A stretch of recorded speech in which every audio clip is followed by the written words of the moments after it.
मैंने मेरे पीए साहब को बोला है, कोहली जी को, 2 ड्रेसें सिलवा रहे हैं। उनका नाप मंगवाया है, तो एक भगवा और एक पीला, हाँ और दोनों पहन के, और एक वो भी दे देंगे जो माला वाला फिरने की होती है, कुछ ऐसी हाँ। कुछ होती है ऐसी गन्ने की, हम्म लोग गिनते रहते हैं। हम्म। तो वो देके, और वो अब शनि मंदिर में बैठेंगे।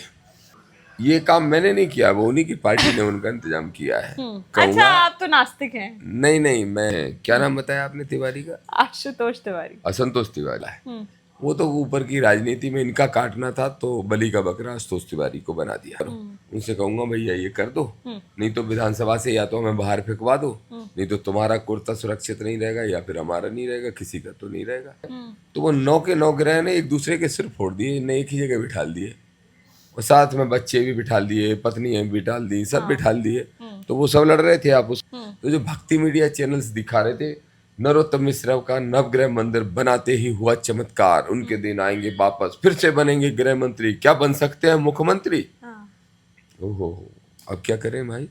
तो इसलिए अब वो जो मैंने ड्रेस सिलवाई है वो भिजवाएंगे। वो कह भी रहे हैं हमारे उनसे अच्छे संबंध थे, हैं, जिंदगी भर रहेंगे। तो इतना तो हमारा भी कर्तव्य बनता है। बेचारे कि जनता ये कह रही है कि जब परायों को 80 साल बनाया, तो अपने को 2 साल क्यों नहीं दे सकते? बुरा निकलेगा तो निकल जाएगा। करते हैं आप, बोलते हैं ये भी, इनको भी आप जानते हैं, ये भी आपके मित्र हैं। आशुतोष तिवारी भी आपके साथ इतने टाइम बैठते थे, उसके बाद मोहन यादव भी आपके रिश्तेदार हैं, और फिर उसके बाद जब कांग्रेस कहती है कि आप भाजपा की बी टीम बन के बैठे हैं, फिर आप गुस्सा करते हैं। आप एक विधायक बन के कैसे भाजपा की सरकार में अपना काम करवा पाएंगे? तो राजनीति से जितनी जल्दी नारू संन्यास ले लें, नारू दादा, नारू भाई हमारे, उतना उनके लिए भला हो। नमस्कार, मैं हूं साक्षी और आप देख रहे हैं खरी बात न्यूज। आज हमारे साथ हैं वापस से दामोदर यादव जी, आजाद समाज पार्टी से हैं, और दतिया उपचुनाव में केतली के निशान पर जो है लड़ रहे हैं। कैसी चल रही हैं तैयारियां? चुनाव बिल्कुल नजदीक आ चुका है। तैयारियां तो बहुत मजबूत है, और मुझे ऐसा लग रहा है कि देखिए, एक तरफ तो दामोदर यादव है, आजाद समाज पार्टी का प्रदेश का नेतृत्व है, और हमारे कार्यकर्ता साथी हैं। लेकिन दूसरी तरफ तो देखिए, मुख्यमंत्री तो पूर्व मुख्यमंत्री, तो कुछ केंद्रीय मंत्री, तो पूरा मोहन कैबिनेट। मैंने तो सुना है हर मोहल्ला प्रभारी एक विधायक को बना दिया गया है। एक गांव में 6-6 विधायक पड़े हैं। मजा आ रहा है, बहुत मजा आ रहा है ये देख के कि इतनी बड़ी शक्तियों को जब हम जनता के आशीर्वाद से हराएंगे, तो फिर मजा कुछ और रहेगा। मोहन कैबिनेट लगा हुआ है, लेकिन मोहन यादव तो आप ही के रिश्तेदार हैं। कहीं वो तो अंदर खाने से कहीं कुछ आपका ऐसा चल तो नहीं रहा है कि वो आपको कहीं सपोर्ट कर रहे हैं समाज में? चूंकि मैं गाँव गाँव में देखते आ रही हूँ, यादव यादव का बहुत बड़ा भाई है। कर दें तो बहुत अच्छा है, इसमें क्या दिक्कत है? हाँ। अगर उनमें समाजवाद होगा जरा सा तो कर देंगे। पार्टी से वैसे बढ़कर वैसे समाजवाद होता है। हाँ बिल्कुल होता है, विचार सबसे बड़ा होता है, और विचार उनका मनुवादी है, और हमारा अम्बेडकरवादी है। उनका मनुवादी है, यह 100% वो मनुवादी विचारधारा। अपने रिश्तेदार होते हुए आप समझा नहीं पाए आज तक? जरूरी थोड़ी, भाई भाई को नहीं समझा सकता। हाँ। सबके विचारधारा, और हम संविधानवादी भी तो हैं, तो हम इसकी फ्रीडम देते हैं। मेरा बेटा भी अगर दूसरी आइडियोलॉजी में रहना चाहेगा तो रहे, मुझे कोई दिक्कत नहीं। अच्छा, दतिया में बहुत सारे लोग ऐसे भी हैं, चाहे वो ऑपोजिट पार्टी के भी हों, चाहे प्रत्याशी भी हों, आशुतोष तिवारी, घनश्याम सिंह, इनका कहना है कि मेजर फाइट जो है वो भाजपा और कांग्रेस के बीच में ही है। 3 तारीख है। हाँ। बहुत ज्यादा दूर तो है नहीं, 4-5 दिन ही बचे हैं। पता चल जाएगा कि मेजर फाइट किस में है। अगर मेजर फाइट कांग्रेस भाजपा से ही मानती है, तो फिर केटली प्रदेश अध्यक्ष को सपने में क्यों आ रही है? अच्छा। कल मैं देख रहा था, वो दिग्विजय सिंह का बेटा है, थोड़ा ऐसे ही ऐसा है, तो वो कल भाषण दे रहा था, तो हमारी गाड़ियां निकली, तो हम लोगों के बारे में बोलने लगा। अनिल गुर्जर साहब साथ में थे, वकील साहब साथ में थे।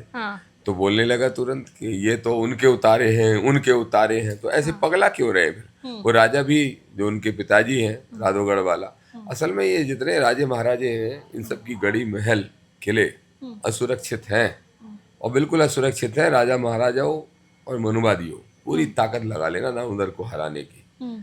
चुनाव जीतेंगे हारेंगे वो तो दतिया की जनता तय करेगी, लेकिन तुम अपना राजपाट खो चुके हो, और हम उसमें बहुत आगे बढ़ चुके हैं, तुमसे सब छीनेंगे।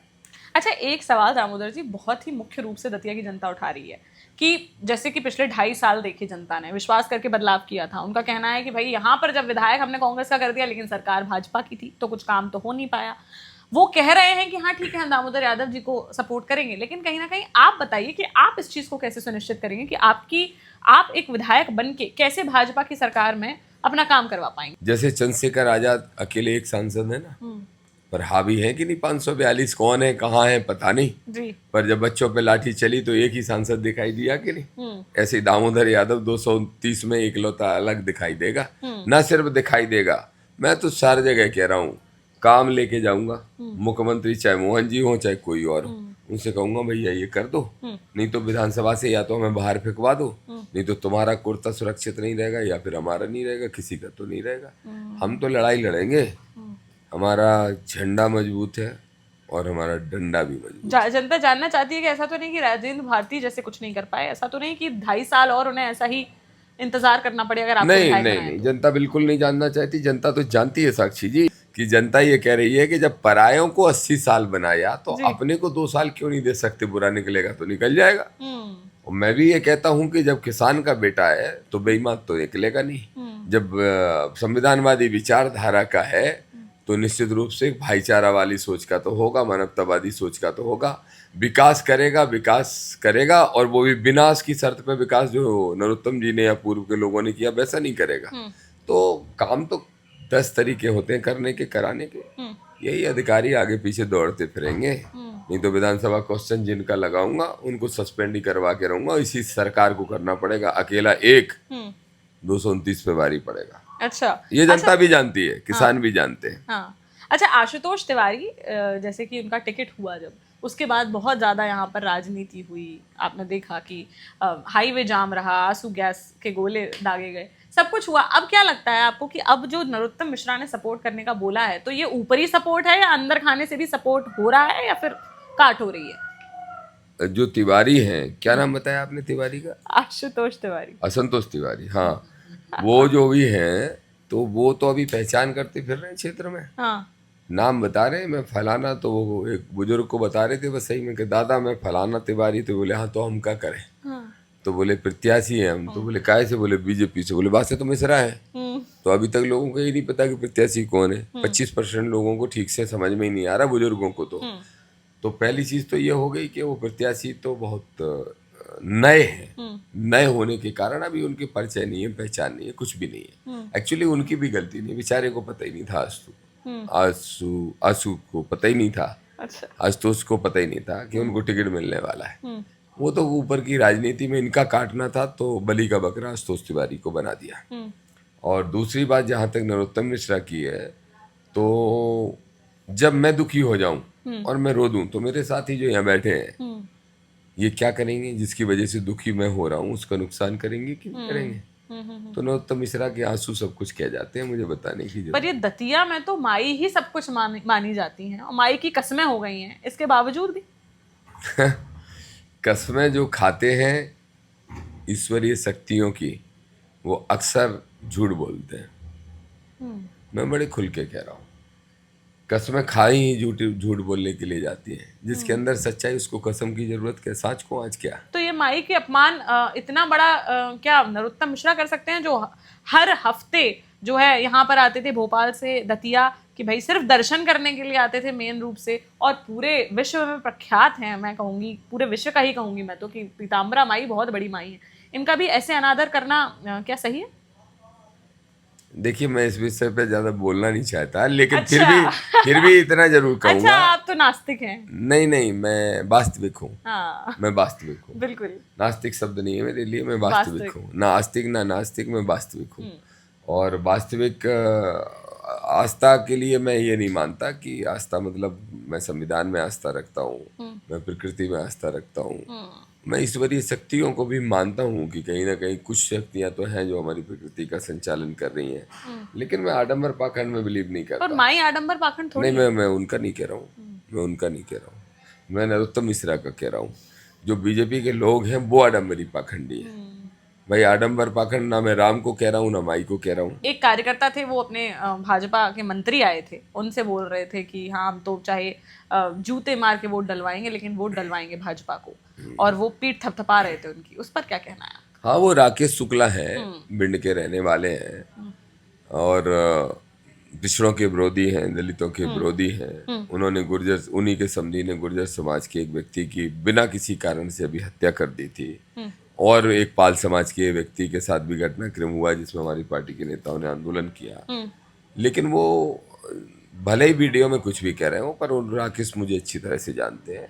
ये चुनाव दामोदर यादव सामने खड़ा है, अगर वो एक डंडे की बात कोई बीजेपी का करेगा तो 100 डंडे पड़ेंगे उनमें। वैसे तो हम संविधानवादी हैं, लेकिन जो संविधान को तोड़ेगा तो संविधान की रक्षा के लिए फिर मैंने कहा ना, मेरा झंडा मजबूत, मेरा डंडा भी मजबूत। आप ऐसी बातें करते हैं, आप बोलते हैं ये भी, इनको भी आप जानते हैं, ये भी आपके मित्र हैं, आशुतोष तिवारी भी आपके साथ इतने टाइम बैठते थे, उसके बाद मोहन यादव भी आपके रिश्तेदार हैं, और फिर उसके बाद जब कांग्रेस कहती है कि आप भाजपा की बी टीम बन के बैठे हैं, फिर आप गुस्सा करते हैं।